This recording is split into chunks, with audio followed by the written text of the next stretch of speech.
Olá, boa noite. Está começando mais uma edição do programa Lente Aberta. Meu nome é Ney Herman e o tema de hoje, conceitos de esquerda e direita.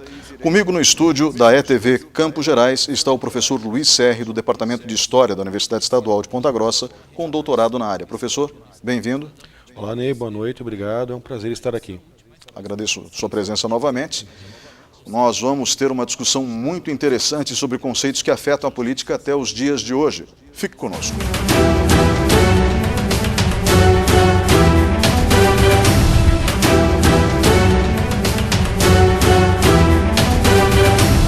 Olá, estamos de volta com o programa Lente Aberta. Este é o segundo bloco. Muito obrigado por permitir que a gente entre em sua casa neste momento.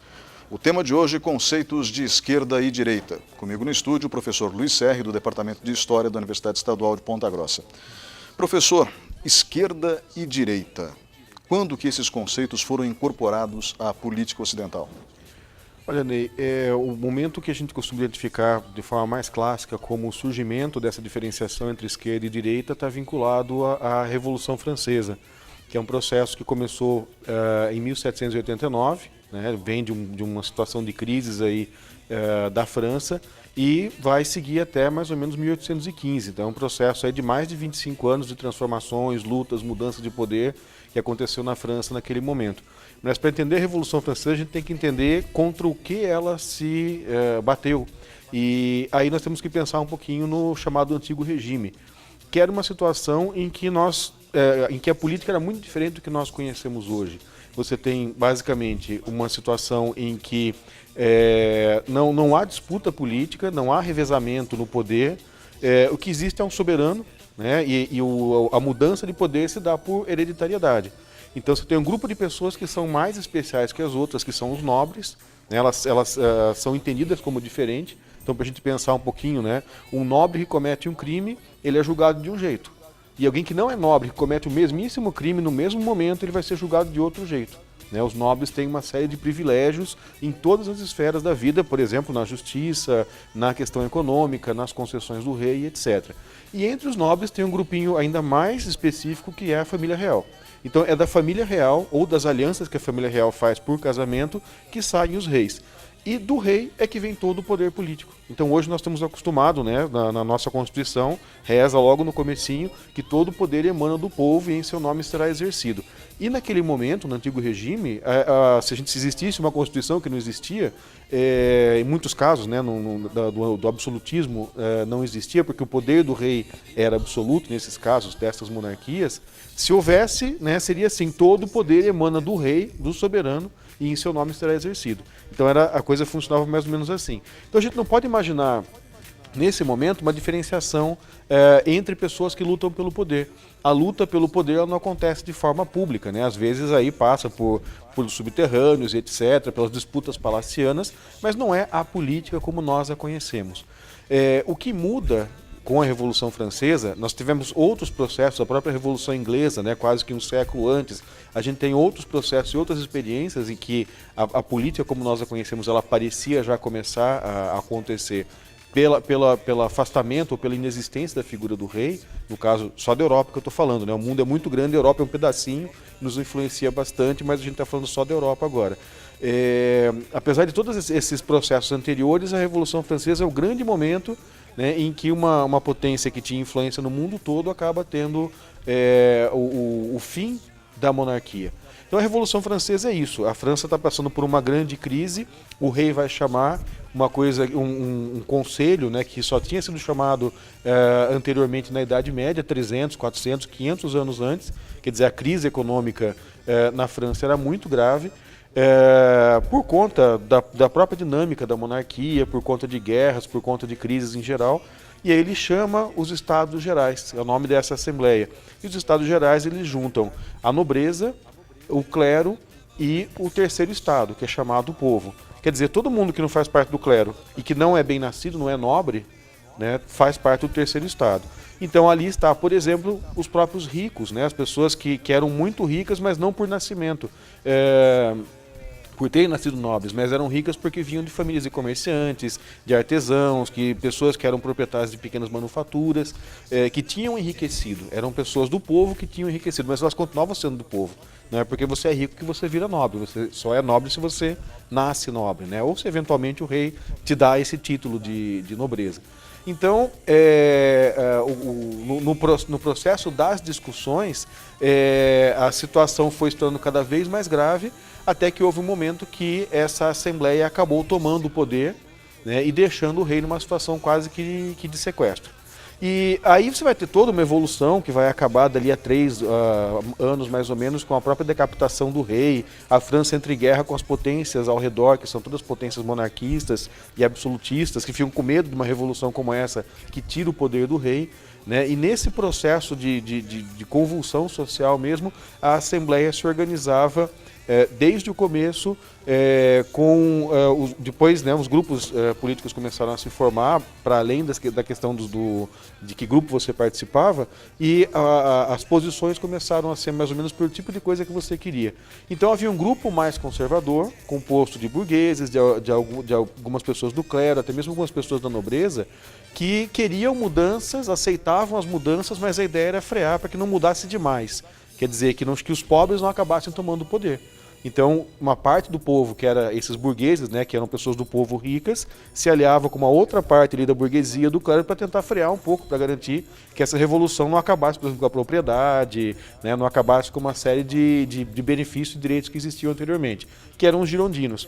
E havia um grupo bem mais radical, que eram os jacobinos, que queriam sim que houvesse essa mudança muito mais ampla. Não só que a burguesia se beneficiasse e passasse a ter acesso ao poder, mas que todo o povo pobre, as mulheres, né, os sem camisas, como eles diziam, os sans-culottes, que eram os mais desfavorecidos, que todos tivessem acesso ao poder. E os mais que queriam mais transformação se sentavam à esquerda da Assembleia, e os que não queriam tanto transformação assim se sentavam à direita. E aí começou a surgir o pessoal da direita, o pessoal da esquerda. Então, na Revolução Francesa, a esquerda é esse grupo de pessoas que quer transformações mais aceleradas, distanciando a realidade da França daquela realidade do antigo regime, do absolutismo, do privilégio, do favorecimento. E as pessoas que estão à direita, elas querem mudanças, quer dizer, elas aceitam a ideia, né, de que se controle o poder do rei, ou mesmo que não se tenha mais rei, que se vá para a república, mas rejeitam a ideia de que não se respeite a propriedade privada, que se trate todos absolutamente de forma totalmente igual, que se dê o direito de voto para todos. Então, eles eram mais conservadores. E aí é que surgem esses termos. Para a gente até hoje, direita e esquerda estão vinculados principalmente a esquerda está vinculada mais a transformações e principalmente de características sociais, e a direita tem uma característica mais conservadora e de garantia de liberdade econômica para os indivíduos. Bem, o que o senhor descreve então é que os conceitos nasceram com base no local em que esses dois grupos se sentavam num ambiente, numa sala. Isso. Né? Uhum. É curioso porque parece mais complicado do que isso, mas não é. Não, é bem simples. Então, os jacobinos, que tinham uma posição mais radical diante das mudanças que a França passava naquele momento, no fim do século XVIII, começo do século XIX, os jacobinos, que eram mais radicais, se sentavam à esquerda do salão, apenas diminuindo aqui, resumindo a conversa, e os girondinos, que eram mais conservadores, que queriam mudanças, que não queriam mais o poder vindo só do rei, mas que queriam manter todos os privilégios daqueles que tinham privilégios, esses sentavam à direita, no salão. Isso. E aí surgem os conceitos de esquerda e direita. Aí a fama ficou e a moda pegou. Exatamente. Então a direita mais conservadora, a esquerda mais revolucionária. Exato. Esses conceitos geram influência ao longo do século XIX nos movimentos políticos que acontecem dali para frente, de 1815 para frente? É interessante pensar que com a Revolução Francesa, quase que toda a Europa ela vai passar por uma transformação, não necessariamente pela Revolução Francesa, mas pela situação de guerra que as potências conservadoras, monarquistas, absolutistas movem contra a França. Nesse momento, um jovem general vai se destacar, vai ganhar muito apoio no exército, vai ganhar apoio também na sociedade civil e vai acabar dando um golpe, né, e vai assumir o poder. Nesse momento, o rei, o Luís XVI, já havia sido decapitado, a França já havia passado da fase da monarquia, e aí o Napoleão volta como imperador. ele vai, no processo de defender a França, ele vai acabar expandindo e vai, em cada lugar que ele passa, ele vai derrubando os reis, vai criando novas situações em que basicamente inaugura a política como nós entendemos. Quer dizer, quando eu tenho rei, eu não tenho política ainda. Eu tenho gente que influencia o rei que influencia pessoas. As pessoas, quando morria um rei, elas rezavam para que o próximo rei fosse muito bom, porque não tinha essa de daqui a 4 anos a gente põe outro, né? Ele era até a morte dele. E isso acaba e aí passa a existir a política como nós a conhecemos pela derrubada dos monarcas e pelo surgimento dessa disputa pelo poder entre as pessoas que não são mais diferentes, né? Antes, para eu ser rei, eu só podia se eu fosse nobre da família real. Hoje todo mundo pode disputar o poder, todo mundo mais ou menos, porque no começo as pessoas mais pobres não podiam participar do processo político, pela questão da renda, pela questão da alfabetização e assim por diante. E aí em todos os países, quer dizer, eu posso pensar assim, não só na Europa, mas na América, né, na África, na Ásia, quase que o mundo todo vai acabar sendo organizado politicamente a partir desses conceitos de direita e esquerda. Então ele vai influenciar todo o século XIX e todo o século XX, alinhando aí as posições favoráveis e contrárias a determinadas atitudes, encaminhamentos, ideias, etc. Professor, o senhor falou de Napoleão. Napoleão foi uma figura fundamental na história da humanidade, uma figura até controversa, paradoxal em alguns momentos. Quando ele ocupa o norte da África, por exemplo, os soldados franceses, não sei se isso é lenda ou fato, iam inclusive depredar as pirâmides e ele para e diz: soldados, à frente de vós, 40 séculos de história vos contemplam. Não sei se essa frase chegou a ser dita ou não. Não há certeza absoluta, mas se atribui. Mas o fato é que ele foi importante até nesse momento da preservação da cultura em outros povos, ou em outras partes fora da França, para ser mais exato. E o direito napoleônico acabou sendo utilizado durante muito tempo, acho que ainda influencia o direito atual um pouco, ou seja, o código legal que foi criado na era napoleônica, e também Napoleão teve influência na história do Brasil, porque quando Napoleão invade Portugal, a família real portuguesa foge para o Brasil. Exato.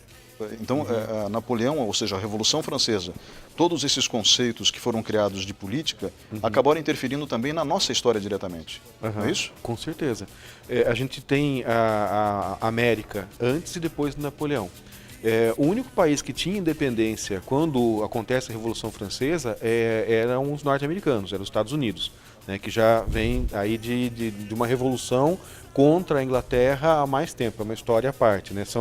Tanto que quando a gente vai estudar a história, vai classificar a história que a gente está estudando, a história da América tem duas, a história dos Estados Unidos e a história da América Latina, porque são bastante diferentes. Agora, na América Latina a coisa é muito mais parecida, né? A gente muda uma fronteira, muda um nome, mas os processos são todos muito parecidos. Napoleão, para a América Latina, significa a passagem de colônia para países independentes. Então, toda a América Hispânica, com a crise ocorrida por conta das guerras napoleônicas, né, e o esfacelamento da monarquia espanhola, toda a América Latina, exceto o Brasil, vai conseguir a sua independência. Me parece que apenas Cuba vai ficar, né, tem assim algum territóriozinho que vai permanecer colonial, mas o grosso da América Hispânica consegue a sua independência e se torna república. Outra exceção que se faz é o México. Por um pouquinho de tempo eles continuaram monárquicos, mas depois também passam a ser uma república. E no nosso caso, sim, a gente tem a vinda da família real. É a única vez que um soberano europeu vem para a América, é o Dom João VI, e esse processo faz com que também se desencadeie o processo de independência. O tempo que o Dom João ficou aqui foi transformar basicamente o Brasil na sede da monarquia. Isso cria todas as bases, né, monetárias, em termos de exército, em termos de instituições, para que o Brasil possa ser independente. Então foi fundamental essa vinda e depois, né, por conta de uma crise política dentro do próprio Império Português, o Brasil vai conseguir a sua independência. Então esse processo tem tudo a ver com a constituição da América Latina e do Brasil também. E também tem a ver com o fato de que nós tivemos um processo histórico diferente da América Hispânica. A Europa tem uma influência enorme na história mundial, isso é inegável. Ela literalmente colonizou a África de uma maneira ridícula, loteou a África, podemos dizer assim, e também a América não foi muito diferente, o continente americano. Se bem que aí a divisão ficou mais entre Espanha e Portugal, nas terras que, na ocasião, eram muito ricas em minérios, principalmente ouro e prata, e a América do Norte, eu não tenho certeza se tinha toda essa fortuna em ouro e prata, embora o território norte-americano seja muito rico como um todo, né? Porque afinal de contas é imenso. Agora, esses conceitos de esquerda e direita afetaram a política ao longo do século XIX, ou seja, o movimento jacobino, o movimento girondino, eles trocaram de nome e viraram esquerda e direita e influenciaram de que forma os países da Europa ao longo do século XIX? O que foi acontecendo ao longo do século XX é que várias outras propostas políticas foram surgindo. Então, no século XIX, por exemplo, se consolida a própria ideia, a proposta econômica e social do liberalismo e, ao mesmo tempo, se consolida a ideia do socialismo, com várias vertentes, várias pessoas que contribuem, vários partidos políticos, vários movimentos que são diferenciados, mas eles vão sempre estar articulados, né, e divididos por esse conceito de esquerda e de direita. E aí a gente vai ter, por exemplo, alinhando, né, a própria esquerda, o pensamento marxista, do Karl Marx, na primeira metade do século XIX, vai começar a escrever, ele continua escrevendo ali até a segunda metade do século XIX, todo o tempo de vida, uns 40 anos ali, ele vai escrevendo e participando da política, participando do movimento operário, e influencia de forma muito forte a formação do pensamento de esquerda. Logicamente ele não é o único, você tem várias outras gradações, vários outros pensadores de esquerda, como você também tem vários outros pensadores importantes de direita, mas o Karl Marx ele acaba marcando não só a esquerda, como toda a humanidade, porque a obra dele é tão vasta e ajuda a entender tão fortemente o capitalismo, que até os capitalistas, né, os mais espertos, leram Marx e leem o Marx até hoje para entender os processos que fragilizam o próprio capitalismo, como, por exemplo, a sua natureza de ciclos, né, que você tem um ciclo de crescimento e depois um ciclo de destruição, e o Marx dizia, o capitalismo vai cair por causa disso. E eu acho que, de certa forma, foi por ter avisado que o capitalismo não caiu. Porque aí todo o pensamento capitalista, o Estado, né, voltado ao capitalismo, vai avaliar quais são as fraquezas, quais são as coisas que podem levar o capitalismo a um colapso, e aí no momento das crises você tem uma atuação que permite que não tenha um colapso do capitalismo e o fim do capitalismo. Que outros pensadores, além de Karl Marx e Friedrich Engels, que era o amigo de Marx, né? A gente fala o amigo de Marx porque eu não sei o tamanho da contribuição de Engels à obra de Marx. Mas, além deles, quem mais contribuiu com o pensamento de proteção aos desfavorecidos no século XIX? Eu acho que a grande linha rival do marxismo é a linha do anarquismo. Então, nós temos uma série de pensadores libertários, podemos chamar assim de libertários de esquerda, que estão vinculados à ideia anarquista, que vão ser, por exemplo, o Proudhon e depois, exatamente na época do Marx, o Mikhail Bakunin.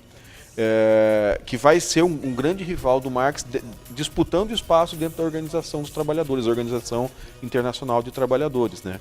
E aí a gente começa a perceber como que o conceito de esquerda e o conceito de direita, eles vão ficando ao longo do século XIX tensionados, e ao longo do século XX, principalmente depois da Segunda Guerra Mundial, as pessoas começam a dizer, olha, não existe mais esquerda e direita porque não é suficiente. Mas voltando lá ao anarquismo, o Karl Marx ele avalia o seguinte: o capitalismo tem crises sucessivas, para o proletariado, né, que são os trabalhadores das fábricas, os operários, e para o campesinato, que são os trabalhadores rurais, interessa derrubar o capitalismo porque o capitalismo só explora, né, esses trabalhadores. Então ele prevê que na conjunção entre a luta do proletariado por melhores condições e nas crises do capitalismo, você vai ter a construção do socialismo. Mas o socialismo seria tomar o poder do Estado, construir uma ditadura do proletariado, né, que garantisse, isso na verdade não é pensamento só do Marx, já é de uma série de discípulos que vão vindo depois ali, mais no final do século XX, mas construir uma ditadura que garanta a socialização, e aí com o aprofundamento desse socialismo vai se chegar a uma sociedade sem Estado, em que todos vão ser iguais, e aí a gente vai chegar a uma situação de uma sociedade, de uma humanidade muito mais evoluída. O Bakunin e o pensamento anarquista, eles já vão no sentido contrário, eles falam, É ilusão você achar que tomar o Estado vai acabar com a opressão. Pelo contrário, tomar o Estado vai mudar a opressão de mãos. Então o correto é eliminar o Estado, eliminar a autoridade, né? Acabar com todas as formas que possam ter hierarquias em que um mande no outro, em que um oprima o outro. Daí vem a ideia de anarquismo, né? Arcos é a própria ideia de hierarquia, de poder, de controle de instituição, e não, é o contrário. Então a ideia de anarquismo é essa, é ir contra o Estado. Ou seja, essas duas posições nos mostram que na própria esquerda há uma esquerda que tende a buscar o poder do Estado e uma esquerda que tende a fugir do poder do Estado. Então eu tenho uma esquerda que vai tender a usar a ferramenta do Estado, portanto vai ser mais autoritária, e a outra que vai ser mais contrária, vai ser mais libertária no sentido de que ela é contrária ao poder e à hierarquia dos poderes. Em relação à direita, existem pensadores de direita? Que pensadores seriam esses e quais seriam as principais vertentes? Eu não sou aí um grande especialista no pensamento de direita, né? No fim, a gente acaba meio que não estudando tudo para formar ali o nosso conhecimento, mas basicamente, em termos econômicos, o clássico do pensamento liberal é o Adam Smith. E ao longo do século XIX a gente vai tendo uma série de pensadores também, principalmente em torno da questão econômica, mas uma série de filósofos que vão embasar um pensamento conservador. Agora, a direita não é necessariamente só conservadora. E aí é que a coisa vai ficando mais complicada, porque a gente vai pensando assim que por ser direita é conservador, mas depende do que a gente está falando, conservar o quê? O liberalismo, por exemplo, ele tende a pensar cada vez mais na liberdade do indivíduo para que ele possa buscar os seus interesses e, portanto, ter liberdade econômica para produzir, para organizar empresas, para fazer suas atividades, etc., para poder enriquecer, né, e sem que ninguém interfira. Mas você tem uma vertente também do pensamento de direita que pensa o conservadorismo a partir do poder do Estado.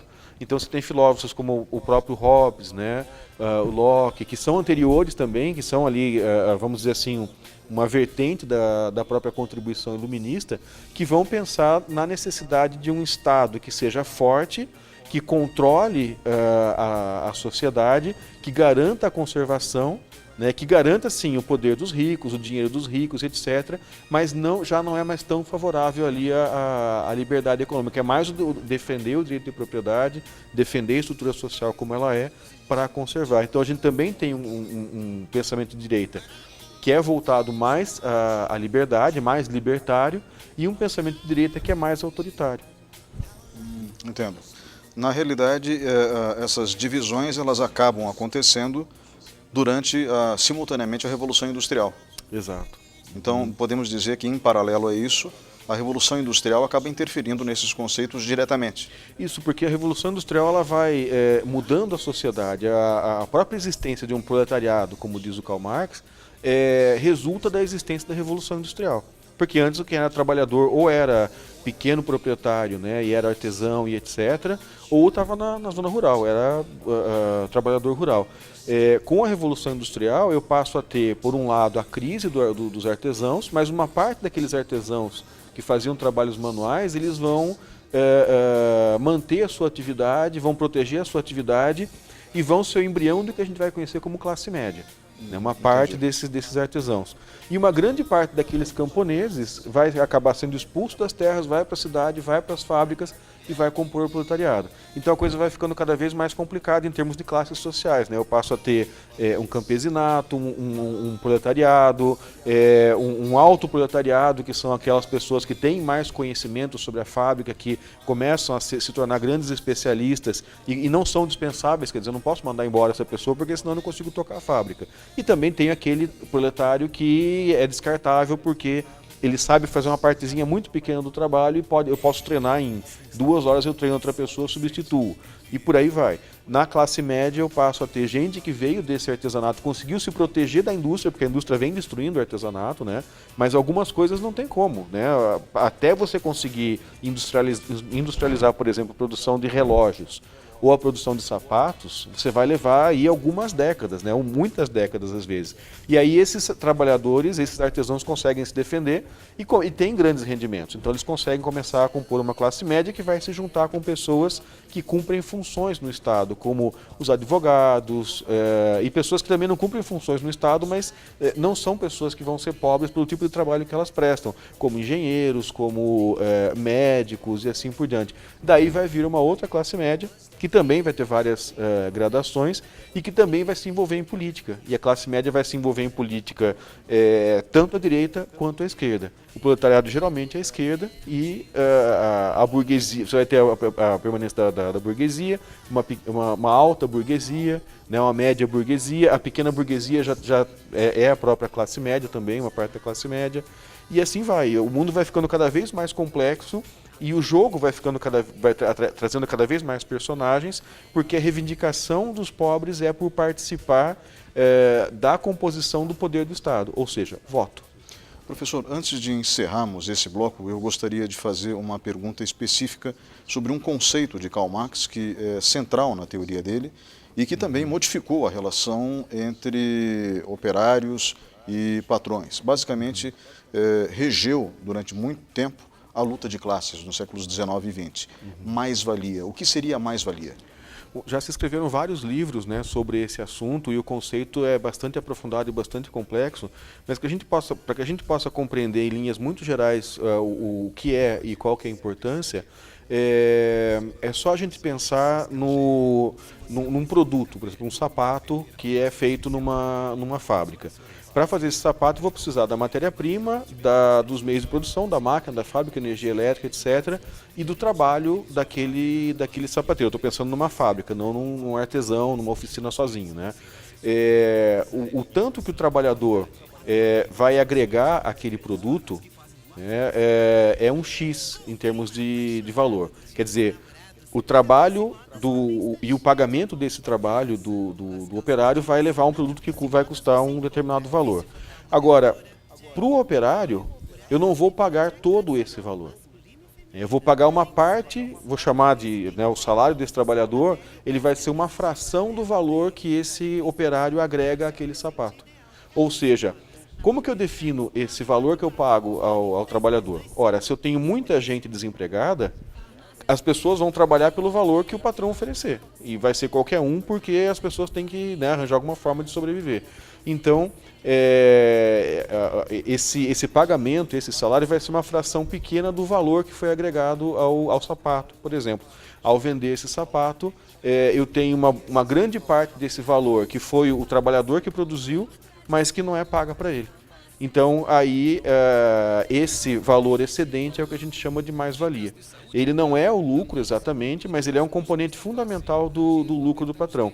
A direita vai dizer que esse valor é justificado, a esquerda vai dizer que esse valor não é justificado, que o ideal seria uma situação em que o trabalhador pudesse ficar com todo o valor do seu trabalho. Quer dizer, essa seria a posição socialista, e a posição de direita vai dizer que não, que por ter criado todas as condições para que esse sapato fosse feito, está ok o patrão ficar com essa parte do valor do trabalho que foi produzido pelo trabalhador. Professor, obrigado pela participação nesse bloco. Nós voltamos em instantes com o programa Lente Aberta. Fique conosco.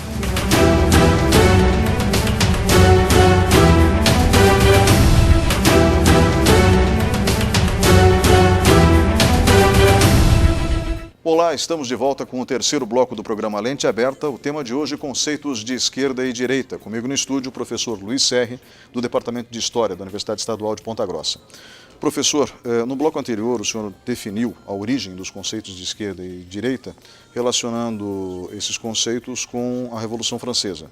Então, durante o processo da Revolução, numa grande assembleia que reunia as diferentes classes sociais da época, o povo, o clero e a nobreza, e dentro do povo tinha a burguesia, que era a parte mais rica do povo, se sentavam à direita do salão onde estavam reunidos os mais ricos, vamos simplificar dessa forma. E à esquerda, os mais pobres que queriam uma revolução total na sociedade da época, da França, eram denominados jacobinos, e os que estavam à direita, girondinos. E lógico que esses conceitos foram incorporados a diversos movimentos sociais e políticos ao longo do século XIX, e o senhor relatou isso no bloco anterior. O que eu gostaria que a gente explorasse agora é no que isso se transformou ao longo do século XXI, ao longo do século XX e nesse começo do século XXI. Afinal de contas, podemos aplicar os conceitos de esquerda e direita nos dias de hoje? Existe esquerda e direita nos dias de hoje? O senhor mencionou, por exemplo, que depois da Segunda Guerra Mundial tudo mudou na política. Mas durante o século XX, na primeira metade, os conceitos de esquerda e direita foram decisivos para o surgimento, por exemplo, da União Soviética? Com certeza. A gente pode entender o mundo até a Segunda Guerra Mundial e um pouquinho depois como um processo pelo qual os mais pobres vão ganhando cada vez mais força e cada vez mais espaço no aparelho de Estado, e os mais ricos e, portanto, os mais conservadores, eles vão se defendendo. Daí ficou associado, né? A direita é conservadora e a esquerda é progressista. Ela vai atrás do progresso, da transformação, da mudança. A gente tem que pensar, por exemplo, quando a gente fala, né, que os jacobinos eram os mais pobres, isso ainda exclui muitos pobres, né? Na verdade, eles eram pessoas da classe média que, relativamente aos girondinos, eles tinham menos capital, mas ainda não se admitia na própria política, por exemplo, qualquer pessoa que, entre aspas, dependesse de outra. Ou seja, se eu não sou proprietário de nada, embora eu seja livre, etc., eu não sou proprietário de coisa alguma ainda da minha força de trabalho. Para que eu possa ganhar o meu sustento, na época eles pensavam, ele depende de alguém que lhe deu emprego, um trabalho numa fábrica, num comércio, etc. Então ele é dependente de outro, ou seja, ele não é um sujeito, ele não pode ser considerado um cidadão. Se a mulher, por exemplo, né, ela não trabalha fora, naquele momento a maior parte das mulheres não trabalhava fora até a própria Revolução Industrial. Mas no caso da mulher trabalhando na fábrica, vale a mesma coisa que o operário. Ele não é dono do meio de produção, portanto, ele não é considerado independente, ele depende do patrão. As mulheres que trabalhavam em casa, entre aspas, dependem do marido. As próprias mulheres da nobreza, da burguesia, etc., eram pensadas como dependendo dos seus maridos. Então, quem dependia de alguém não era considerado cidadão. Lógico, vamos pensar no caso do Brasil mais ainda, né, os escravos, etc. No caso do Brasil ainda, e também no caso da Europa, se eu não sei ler e escrever, eu dependo do outro para dizer o que está escrito no jornal, para dizer o que está escrito na lei, etc. Portanto, eu também não posso participar. O que aconteceu ao longo do século XIX é que todas essas pessoas que estavam excluídas do processo político começaram a se organizar, no caso, por exemplo, dos operários, né, que eles começaram a se organizar por melhores salários, melhores condições de trabalho, de tempo de jornada, etc., as mulheres também. E essa organização levou eles a perceberem que não bastava reivindicar para conseguir alguns avanços. Eu precisava participar do próprio Estado, do Legislativo, do Executivo, né, disputar espaço politicamente para fazer os meus interesses serem representados no governo, para que eles pudessem valer alguma coisa. Então, esses grupos passaram a se organizar e lutar pelo sufrágio, que seria basicamente ter direito a voto, ter direito a votar e a ser votado. Então, a marca do século XIX é a esquerda luta para que todos possam ter direito ao voto. E essa luta só vai acabar, na maior parte dos países, nos anos 30, quando finalmente as mulheres... Isso já no século XX. Já no século XX, quando finalmente as mulheres podem votar. E no caso do Brasil vai até a década de 80, quando finalmente o analfabeto pode votar também. Aí sim, todo mundo que tem mais de 18 anos, depois 16 anos, né, pode votar. E no caso do Brasil deve votar também, porque é um direito e um dever. Mas esse é só um dos aspectos dessa luta, né? A luta para garantir, por exemplo, jornada de 8 horas diárias de trabalho. Quando a gente vai ver como era o trabalho nas minas, por exemplo, seja na Inglaterra, na França ou no Brasil, as pessoas não viam a luz do dia. Elas entravam na mina para trabalhar às 5 da manhã e saíam às 7 da noite. Então, né, a jornada de trabalho era impressionante, não é à toa que as pessoas morriam muito jovens. Então a luta por jornada de trabalho, a luta por condições de trabalho, a luta por descanso semanal remunerado, por férias, ela também vai acabar sendo uma luta da esquerda e vai ser entendida como um progresso para a sociedade como um todo. E a direita vai resistindo, ela vai evitando. Nós temos a Revolução Russa, que vai ser um fenômeno, né, um momento que muitos dizem aí que foi a apresentação principal daquilo que a Revolução Francesa tentou fazer, e os pobres na Revolução Francesa não chegaram a conseguir, e aí finalmente os pobres tomam o Estado, né, e passam a governar um país voltado para si próprio. Então aí parece que a esquerda finalmente vai ter o seu laboratório e falar, olha, é assim que a gente faz uma sociedade igualitária. Por outro lado, nós vamos ter também um recrudescimento da força da direita em outros países, como na própria Inglaterra, nos Estados Unidos e etc. O que acontece é que nos Estados Unidos eu também vou ter gente de esquerda lutando para mudar as coisas, lutando, por exemplo, por direitos civis para os negros. Dentro dos Estados Unidos, sem questionar o capitalismo, sem questionar, né, o próprio sistema, mas lutando para que esse sistema incorporasse mais gente, fosse mais justo, mais igualitário. E na União Soviética eu vou ter o outro lado desse processo também, que é o fato de que algumas pessoas começam a se apropriar do poder do Estado e oprimir as demais, ou seja, não se construiu aquela situação de igualdade, né? Se construiu, na verdade, a reprodução de uma situação de desigualdade, em que alguns tinham que trabalhar muito e ganhar pouco, e outros trabalhavam bem menos, com bem melhores condições, ganhavam muito. Quer dizer, de certa forma se reproduz de forma não capitalista uma sociedade de classes. Ou seja, isso vai deixando as coisas um pouco mais complicadas. E aí a direita pode falar, tá vendo, o socialismo não funciona. E o socialismo vai falar, mas olha, a União Soviética não é o que a gente imagina para o socialismo. Na verdade, o que não funciona é o capitalismo. Quando é que a esquerda vai dizer que o capitalismo não funciona assim, de boca cheia? Com a crise de 1929. Quer dizer, a gente tem uma crise de superprodução, uma crise de especulação financeira, que acaba gerando, né, um monte de valor. Você vende a ação e daí você vende a ação da ação, você vai derivando as coisas sem nenhuma base na realidade, a quantidade de dinheiro, de recursos vai crescendo, até que chega algum momento que alguém fala assim, pois é, mas eu acho que eu vou vender a minha ação. E outro fala, pois é, mas eu acho que talvez essa ação não valha tanto assim. Quando todo mundo faz isso ao mesmo tempo, a gente tem a quebra da bolsa e aquele monte de dinheiro imaginário que existia deixa de existir. Quer dizer, é um momento muito forte de uma crise, de uma das crises cíclicas do capitalismo. E aí o socialismo, né, a esquerda vai dizer, olha, o capitalismo também não funciona. Então a gente vai passar o século XX ao longo desse debate. E já no comecinho, no finalzinho do século XIX e no começo do século XX, você vai ter uma terceira posição que vai se constituindo, que é a social-democracia, que diz assim, olha, as reivindicações da esquerda elas são justas, quer dizer, a gente precisa criar um estado de bem-estar social que garanta aposentadoria, acesso à saúde, acesso à educação e etc., bons salários, né, controle da ganância dos capitalistas, mas sem destruir o capitalismo, porque o capitalismo inova, o capitalismo tem iniciativa, o capitalismo permite que o dinheiro continue circulando. Se eu matar isso, vai acontecer que nem a União Soviética, né, que acabou tendo uma série de problemas econômicos. E aí essa proposta, né, de trazer algumas ideias da direita e algumas ideias da esquerda vai consolidando cada vez mais a própria ideia do centro. Então o centro, na discussão política, ele é isso mesmo, né? um pouco da direita e um pouco da esquerda, sem entregar toda a ideia do Estado para o interesse capitalista, nem tentar produzir um Estado completamente igualitário.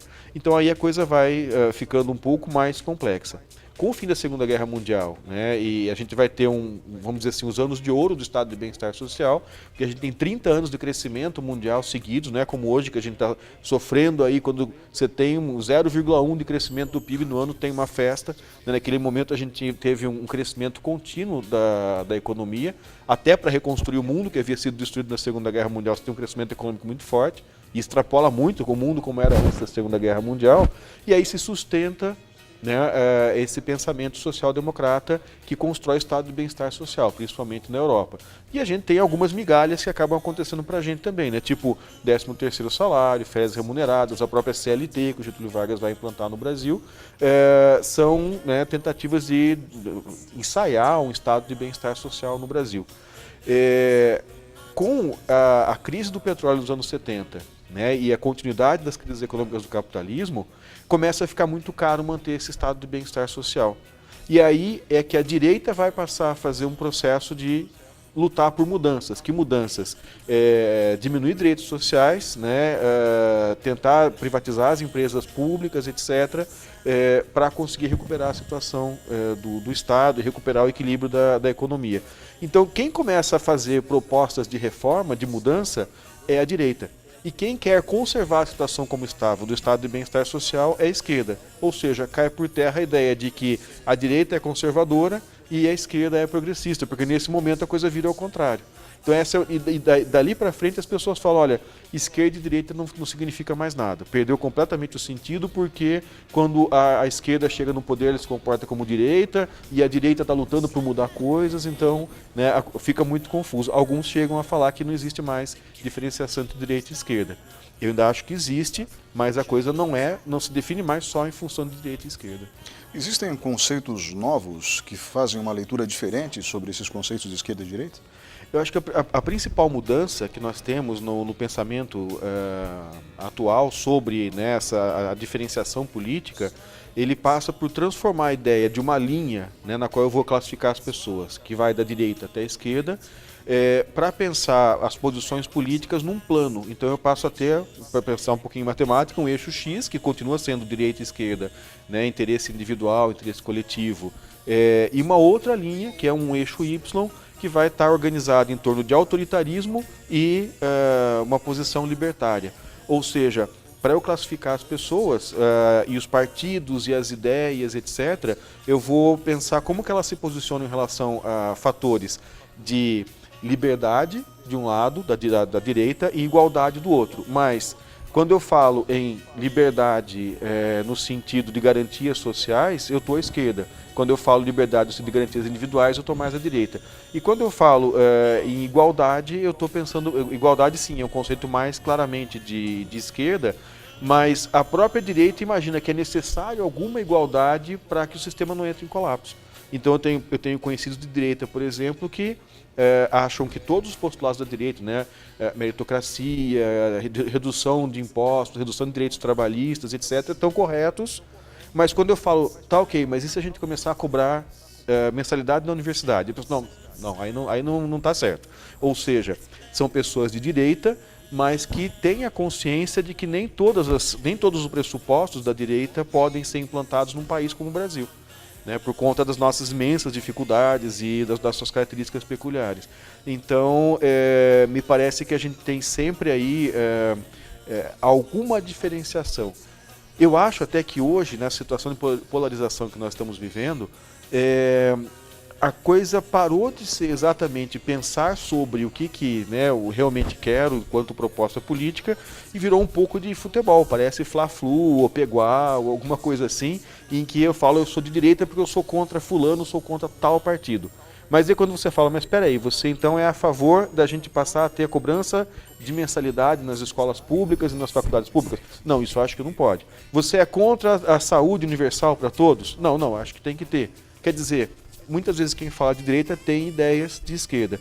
E também você tem muitas pessoas de esquerda que têm algumas ideias que são de direita. Isso só mostra que, na verdade, o conceito de esquerda e direita não é suficiente para definir.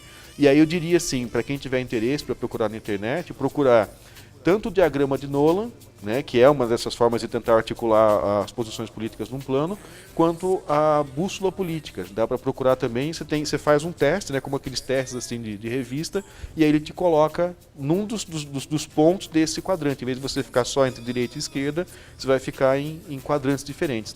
A bússola política, por exemplo, ela te coloca em quadrantes que seriam, por exemplo, a esquerda autoritária, e aí você vai ter um determinado grau de autoritário entre aspas, e às vezes sem aspas mesmo, né?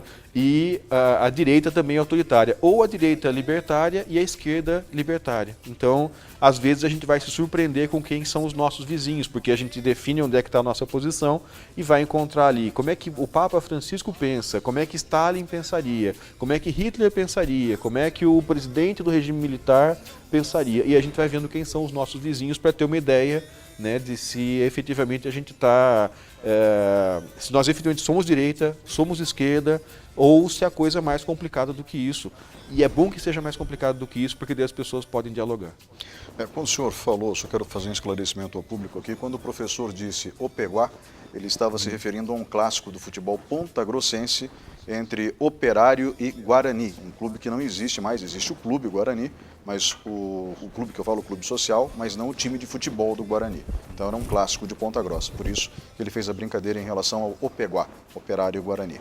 E, professor, em relação agora àquilo que o senhor vinha falando, o senhor mencionou o fato de termos muitos níveis diferentes entre esquerda e direita. E às vezes esses níveis coincidem. Por exemplo, existem ditadores de direita e ditadores de esquerda. Joseph Stalin e Adolf Hitler eram ditadores. Hitler era de direita e Stalin era de esquerda, correto? Correto. Né? Mas ambos eram ditadores. Exato. A gente até tem uma discussão na internet, assim, são muitas pessoas que estão interessadas em conhecer, mas também, às vezes, você tem que pensar, você está interessado em saber o que está acontecendo e ganhar a discussão. Às vezes a gente tem pessoas que estão mais preocupadas em ter razão, em ganhar a discussão do que de estarem certos, né? Mas existe um grande debate na internet, que para a história esse debate não existe, para o pensamento acadêmico, científico, esse debate não existe, porque já é claro que o Hitler é da direita e o Stalin é da esquerda. Mas na internet, nas redes sociais, existe ainda um grande debate que fala assim, o Hitler era de esquerda porque ele era autoritário, ou porque ele se organizou num partido chamado Nacional Socialista. E assim, alguns argumentos que são anedóticos, que são episódicos, para dizer que o Hitler seria de direita. Mas por que é possível que as pessoas se confundam, né? Por que esse debate continua? Por que ninguém escuta a história, né? O pensamento científico, histórico, e continua debatendo isso? Porque são muito parecidos mesmo em uma série de aspectos. Então, se eu tomo de forma superficial, eles quase que fazem, né, têm o mesmo papel histórico. Quando eu vou olhar com mais profundidade, eu percebo que não, que eles têm uma grande diferenciação. Que o Hitler, por exemplo, apoiava as grandes empresas, né, ele tinha uma perspectiva nessa direção, e o Stalin ia para o lado contrário. Mas quando eu vou pegar esses diagramas bidimensionais, eu vou verificar que Hitler e Stalin, eles estão muito próximos do máximo do autoritarismo, ou estão no máximo do autoritarismo, e na verdade eles não se diferenciam tanto. Daí as pessoas confundirem. As diferenças entre um e outro é pequena, porque um está no extremo, se eu for pensar só na linha, né, um está no extremo, outro está em outro. Agora, quando eu vou pensar no plano, os dois estão lá no alto e não estão tão longe entre si no que se refere ao aspecto do autoritarismo. Por essa proximidade é que muitas vezes as pessoas confundem que são só direita e que um seria de direita, outro seria de esquerda e tal. Se a gente pegar essa linha, inclusive, imaginária entre esquerda e direita, e montarmos um círculo, as pontas se encontram. Né? Por isso que todo extremista é perigoso, né? E semelhante. Exatamente. Quando eu vou pensar essa linha, eu tenho que pensar, quanto mais eu vou para o centro dessa linha, mais eu sou moderado. Por isso que o centro político é o lugar da moderação. E de certa forma a gente pode perceber assim, por que todo mundo disputa, por exemplo, o PMDB hoje? Né? Todo mundo critica o PMDB, mas todo mundo quer aliança com o PMDB, porque o PMDB ocupa o centro do espectro político. E para que você possa compor uma aliança no tipo de presidencialismo que nós temos no Brasil, você precisa trazer o centro, porque o centro é o espaço principal do diálogo, da negociação. Já quanto mais eu vou para os extremos dessa linha, daí é que vem o próprio nome extremista, né, ou fundamentalista. Quanto mais eu vou para esses extremos, mais eu tenho gente hiper convencida da verdade, muito pouco disposta a dialogar e que, portanto, está muito próxima da violência, de usar a violência como recurso político. E aí é que exatamente essas duas pontas se encontram. Elas se encontram na negação do diálogo e no uso da violência como recurso para impor a sua opinião e para ganhar o debate político. E daí, né, o extremismo se encontra. Bom, podemos dizer então que todo extremista é igual, independente do seu posicionamento político, pelo menos nas atitudes, né? No que se refere à ferramenta, né, que eles vão utilizar para buscar o poder, porque política é isso, política é buscar o poder, a ferramenta ela vai ser exatamente a mesma, né, praticamente a mesma. Talvez as intenções, talvez a formação, uma série de outras coisas sejam diferentes, mas na prática, né, a gente não vai verificar no que eles são capazes de fazer, no que efetivamente eles mudam na realidade, na prática não é tão diferente, não. Em termos de resultado, não é tão diferente. Professor, para fecharmos o programa, então, hoje esquerda e direita não existem.